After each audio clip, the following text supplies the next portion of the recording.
बहार आज अपने कोलीग के भाई की शादी में बैठी मोबाइल पर बेटी को बता रही थी कि बस रुबाब बेटा, जूं ही खाना खुले मैं फ़ौरन आ जाऊंगी। क्या करूं, तुम्हारी आंटी मुझे खाना खाए बगैर आने नहीं दे रही। फ़ोन बंद करके उसने पर्स में रखा और सीधी होकर बैठी तो पास बैठी औरत उससे पूछने लगी, बेटा परेशान हो रही हो क्या? बहार ने एक सर्द आह भर कर कहा कि वो दरअसल हॉस्टल में रहती है ना, इसलिए बेचारी क्या करे, बाप का साया सर पर नहीं है, एक मेरा ही दम है उसके लिए। वो औरत हैरानी से उसे देखते हुए बोली, ओहो बहुत अफसोस हुआ। तो क्या आप बेवा हैं? कितने बच्चे हैं आपके? बहार ने कहा कि बस एक ही बेटी है। वो औरत पूछने लगी, तो गुजर बसर कैसे होती है आपकी? बहार ने जवाब दिया कि उसके बाप की पेंशन है, 19वें ग्रेड में थे, वो भी टीचर थे। वो औरत मुस्कुरा कर बोली, अच्छा लव मैरिज थी?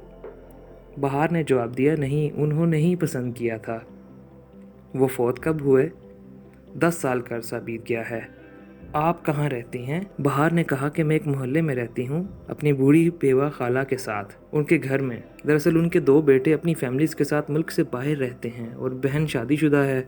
उसके ससुराल में उन्हें माँ को साथ रखने की इजाज़त नहीं। फिर उनका भाई घर है। मैं बेवा थी और मुझे भी घर की ज़रूरत थी। मैं इकलौती थी, वालिदैन वफात पा चुके थे। खाला के बच्चों ने मुझे खाला के आबाई घर में रहने पर आमादा कर लिया। मुझे भी यहाँ कॉलेज नज़दीक पड़ता था और खाला जी भी अकेली थीं। मैंने किराया देना चाहा तो उन्होंने कहा कि आप बस उनको साथ रख लें, खाना पानी दे दिया करना, हम किराया नहीं लेंगे। वो तो वैसे भी मैं खाला की खिदमत करती। अब बेटी घर आई है और मिस कर रही है। शादी में खाना पहले मर्दों को दिया जाता है, जबकि पहले औरतों और बच्चों को देना चाहिए। मासूम बच्चे माओं की जान खा रहे होते हैं और चिप्स और बिस्किट से माएँ बहला रही होती हैं। मैं तो कहती हूँ लंच बॉक्स सिस्टम होता कि हर किसी को बराबर मिले, खाना भी चोरी से बच जाए। दूसरी औरत ने कहा कि आप बिल्कुल ठीक कह रही हैं। बहार ने पूछा, आपका क्या नाम है? शमीम, औरत ने जवाब दिया। मेरी 2 बेटियां हैं और एक बेटा है, सब शादीशुदा हैं। मैं यहाँ भाई के कहने पर साथ आई हूँ, भाई के दोस्त हैं। इनकी बीवी नहीं आई? बहार ने पूछा। नहीं, शमीम ने जवाब दिया।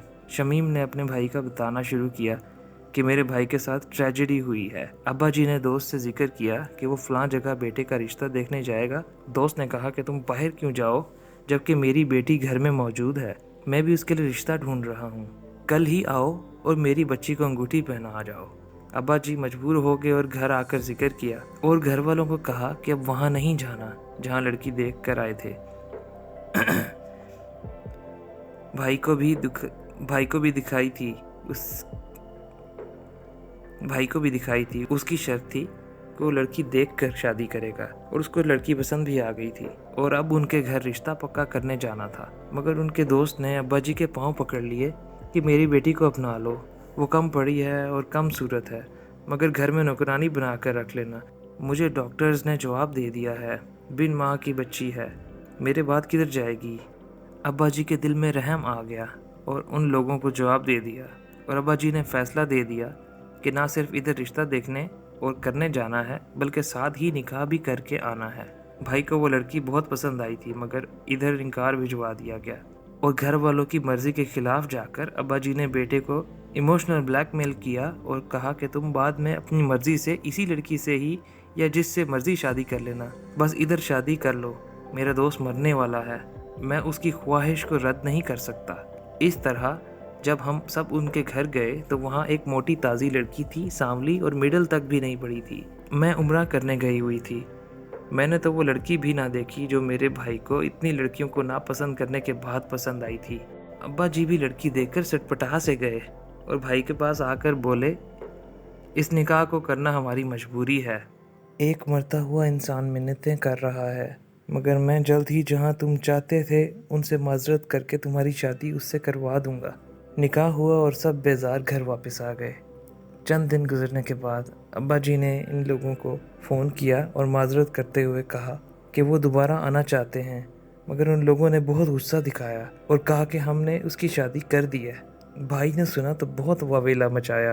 अगर दोस्त से हमदर्दी ही थी तो उसकी बेटी को घर रख लेते, उसकी जिम्मेदारी उठा लेते, दोस्त को तसल्ली दे देते कि हम उसकी शादी भी अच्छा रिश्ता देखकर करवा देंगे।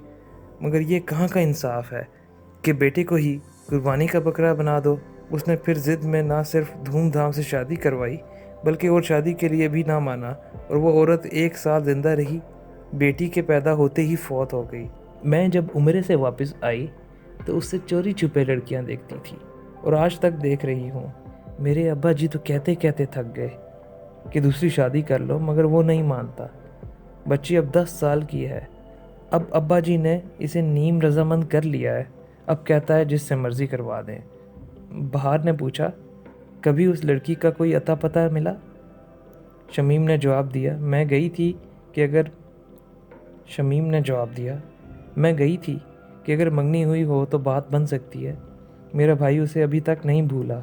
نام لو تو اس کے چہرے پر غم کے بادل چھا جاتے ہیں، مگر پڑوس سے پتہ چلا کہ وہ لوگ اس کا نکاح کرتے ہی ادھر سے شفٹ ہو گئے ہیں۔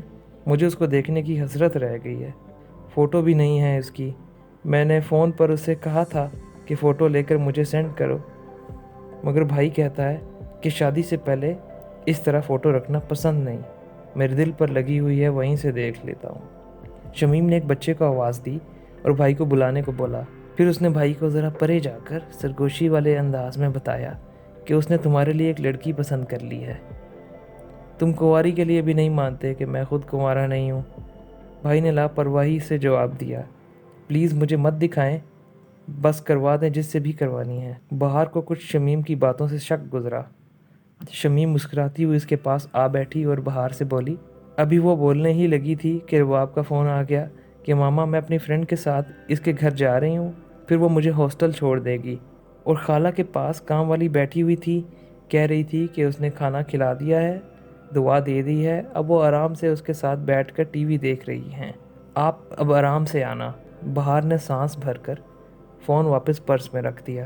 شمیم نے اسے مخاطب ہوتے ہوئے کہا کہ بہار، آپ مجھے بہت اچھی لگی ہیں۔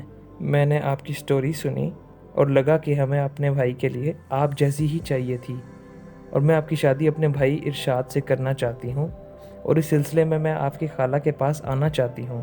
بہار نے سنا اور برا مناتے ہوئے بولی، پلیز آپ اس ٹاپک پر میرے سے بات نہ کریں، میں دوسری شادی نہیں کرنا چاہتی، میری جوان بچی ہے، اس کی شادی کی عمر ہے۔ وہ اٹھ کر دور چلی گئی۔ کھانا لگ گیا اور شمیم اس کے پاس کھڑی اسے دیکھتی رہی، مگر وہ اسے اگنور کرتی رہی۔ بہار نے کولیگ سے کہا کہ وہ تھک گئی ہے اور گھر جانا چاہتی ہے۔ اس کو کولیگ نے کہا کہ اچھا آؤ میرے ساتھ۔ بہار نے نقاب پہن لیا اور ساتھ چل پڑی۔ اس کو کولیگ شمیم کے پاس لے گئی جو گاڑی میں بیٹھنے لگی تھی۔ ان سے بولی، پلیز آپ ان کو بھی ڈراپ کر دیجیے گا۔ شمیم خوش دلی سے دروازہ کھول کر بولی، بیٹھیں بہار۔ بہار ششو پنج میں کھڑی تھی کہ ارشاد وہاں فون کرتا آیا۔ بہار نے غور سے دیکھا جو چہرے سے جانا پہچانا لگ رہا تھا۔ اسے دیکھ کر اس کے پرانے زخم ہرے ہو گئے تھے۔